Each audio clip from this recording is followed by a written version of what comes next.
Hello guys, this is संकल्प जैन और इस वीडियो में हम बात करेंगे कैसे एक कंपनी जो मात्र 24 साल पहले स्टार्ट हुई 1998 में आज उसका वैल्यूएशन 1,40,000 करोड़ से ज़्यादा का है। जी हाँ, हम बात कर रहे हैं गूगल की। अगर आपको कुछ भी सर्च करना होता है ना, तो आप सबसे पहले यही सोचते हैं कि गूगल करके देखते हैं। गूगल पर सारी इन्फॉर्मेशन फ्री में अवेलेबल है, फिर भी गूगल यूज़र से कुछ पैसे नहीं चार्ज करने के बाद भी इतनी बड़ी इनकम स्ट्रीम कैसे जनरेट कर पा रहा है, इसी चीज़ का आज हम डिस्कस करने वाले हैं। तो ये पॉसिबल हो पा रहा है गूगल की win win win value preposition में, जिसमें पहला विन है यूज़र्स। यूज़र्स के लिए हर एक चीज़ का रिजल्ट, चाहे वो कितनी मुश्किल से मुश्किल मैथ्स का फॉर्मूला हो, साइंस की इक्वेशन हो, फिजिक्स के फॉर्मूलेज हो, या फिर प्रोग्रामिंग से रिलेटेड डॉक्यूमेंटेशन हो, सब कुछ फ्री में अवेलेबल है। गूगल पहला सर्च इंजन नहीं था, गूगल से पहले बहुत सारे सर्च इंजन थे। Google one of the latest search engine माना जाता है, लेकिन गूगल की पेज रैंक जैसी पावरफुल एल्गोरिथम ने पूरा का पूरा वेब का इतिहास ही बदल कर रख दिया और यूज़र एक्सपीरियंस को नेक्स्ट लेवल का बना दिया। जब यूज़र्स पे नहीं कर रहे हैं तो पे कौन कर रहा है? The answer is second one, that is businesses. Businesses की सेल्स इंक्रीज हो रही है गूगल के टारगेटेड एड फीचर से। कंपनीज गूगल के एड नेटवर्क में पार्ट लेती हैं और वो अलग अलग कीवर्ड्स पे बिड कर सकती हैं अपने प्रोडक्ट्स को ज़्यादा से ज़्यादा लोगों तक पहुंचाने के लिए और लोगों की माइंड में स्पेस ऑक्यूपाई करने के लिए। और यही एक तरीका है जहां से गूगल बिजनेसेस से पैसे लेता है और इसी इकोसिस्टम को बनाए रखता है। यहाँ पे अगर हम देखा जाए तो एडवर्टाइजर्स के पास भी मल्टीपल ऑप्शंस अवेलेबल हैं। जैसे कि जब भी कोई आपके प्रोडक्ट या फिर सर्विसेज की वेबसाइट पे विजिट करता है, उस विजिट करने पे ही एक बिजनेस को पैसा देना होगा। इस चीज़ को हम कहते हैं कॉस्ट पर क्लिक फीचर। ये इस फीचर ने बिजनेसेस को बहुत हेल्प किया एक टारगेट ऑडियंस फाइंड करने में और इंटरेस्टेड ऑडियंस को ही अपने वेब पेजेस पे लेके जाने के लिए। एक और प्रकार का मॉडल है एडवर्टीजमेंट्स में, जो कि गूगल का बहुत ज़्यादा सक्सेसफुल रहा था, वो था CPM, means cost per miles और कॉस्ट पर 1000 व्यूज़। इस ऐड में व्यूज़ के हिसाब से पैसा देना होता है कि कितने व्यूज़ हैं आपकी पर्टिकुलर जो आपने ऐड डिज़ाइन करी है उस पर। इसीलिए ये इस टाइप की एड्स ब्रांड अवेयरनेस और ब्रांड विजिबिलिटी बढ़ाने के बहुत काम में आती हैं। गूगल का यही डाइवर्सिफिकेशन जो उसने बिजनेसेस को दिया, वही उसकी सक्सेस का बहुत बड़ा कारण बना। फिर भी अगर हम देखें तो 7.5 मिलियन आर्टिकल्स डेली गूगल पर पब्लिश हो रहे हैं। इतने आर्टिकल्स पब्लिश हो क्यों रहे हैं? अगर हम इसका आंसर ढूंढें तो यह गूगल का थर्ड वे, जो कि है पब्लिशर्स। पब्लिशर्स को विजिबिलिटी मिलती है और गूगल की तरफ से पैसा मिलता है आर्टिकल्स पब्लिश करने का। वो ऐसे हो पा रहा है कि गूगल को पब्लिशर्स अपने स्पेस रेंट करते हैं जिसके अंदर एड्स डिस्प्ले हो पाए। फॉर एग्जांपल, अगर मैंने टॉप 20 मोबाइल्स अंडर 20,000 की एक आर्टिकल लिखा है तो उसके अंदर मैं अपने स्पेसेस रेंट कर सकता हूँ गूगल को। तो उन स्पेसेस पे रिलेवेंट ऑडियंस के हिसाब से गूगल के एल्गोरिथम रिलेवेंट एड्स शो करेगा। उन एड्स के बेसिस पे उस पब्लिशर्स को एड्स का जो भी रेवेन्यू होगा वो एक हिस्सा मिलेगा, जिससे कि पब्लिशर्स भी खुश, बिजनेसेस को जो सेल्स इंक्रीज होनी थी, बिजनेसेस की सेल्स भी इंक्रीज हुई और मोस्ट एंड फाइनल यूज़र का एक्सपीरियंस बहुत अच्छा हो पाया, क्योंकि वो एक आर्टिकल रीड कर रहा था जिसमें उसको मोबाइल चाहिए था अंडर 20,000 और उसी हिसाब की एड्स उसको वहाँ पर डिस्प्ले होती हुई दिखेंगी। वहाँ पे डायरेक्ट लिंक होगा मोबाइल पे जाने का। इसी इकोसिस्टम को बनाए रखने का काम गूगल कर रहा है, जिसमें बिजनेसेस भी खुश, यूजर्स भी खुश और पब्लिशर्स भी खुश। 80% रेवेन्यू जो गूगल का जनरेट हो रहा है वो हो रहा है एडवर्टीजमेंट से।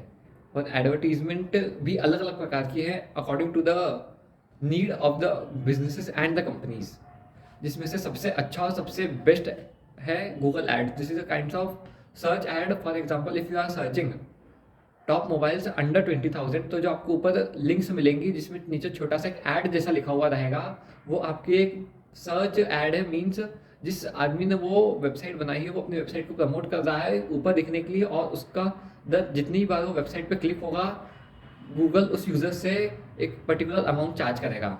दूसरा है गूगल एडसेंस।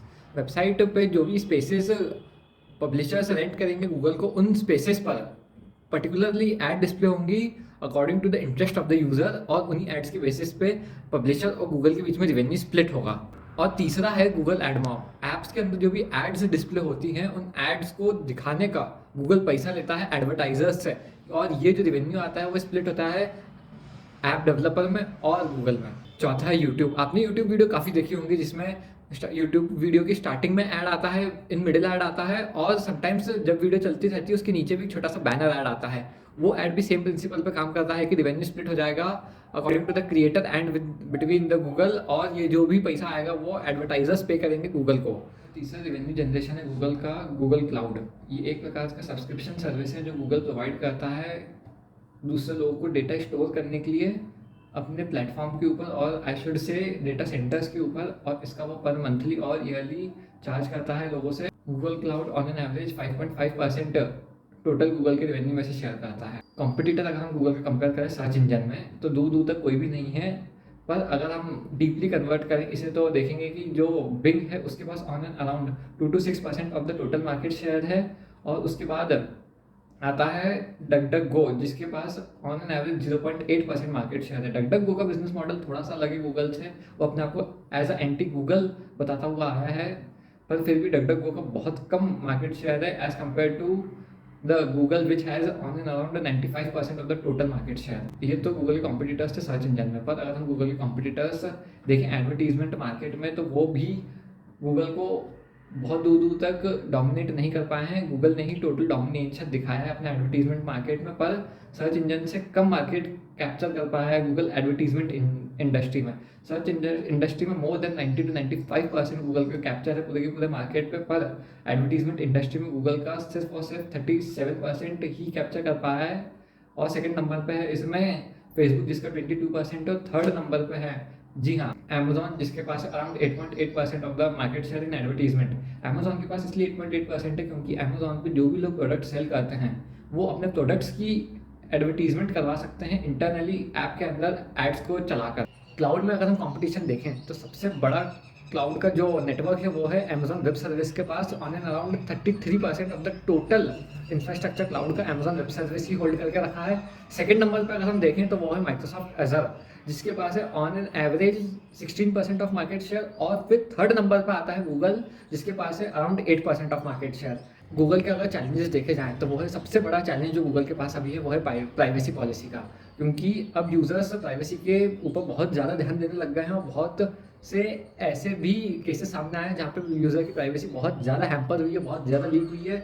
इसीलिए गूगल को अपना बहुत बड़ा जो मार्केट शेयर है वो लूज़ करना पड़ सकता है अगर प्राइवेसी के नॉर्म्स और स्ट्रिक्ट होते हैं, और अगर कुछ यूज़र्स को प्राइवेसी के लिए दिक्कत फेस करनी पड़ती है, क्योंकि जो गूगल का मॉडल है वो पूरा का पूरा यूज़र का डेटा ट्रैक करने के ऊपर ही बेस्ड है। और दूसरा चैलेंज जो गूगल को फेस करना पड़ सकता है वो है over dependence on it's advertisement, क्योंकि ज़्यादातर ऑन एन अराउंड 75 to 80% उसका रेवेन्यू एडवर्टीजमेंट से ही जनरेट होता है। इसीलिए वो बहुत ज़्यादा डिपेंडेंट है एडवर्टीजमेंट पे, और उसे अपना रेवेन्यू का डाइवर्सिफिकेशन अलग अलग जगह करना पड़ेगा। फॉर एग्जाम्पल उसका अपने smartphone Google pixel, Google cloud और अलग अलग प्रकार की दूसरी सर्विसेज जो वो प्रोवाइड कर रहा है उसके ऊपर। गूगल में एम्प्लॉयज़ को कहा जाता है कि वो काम कर रहे हैं कॉज के लिए, चेंज लाने के लिए, क्योंकि गूगल कहता है innovation should not grow with 10%, it should grow with 10x।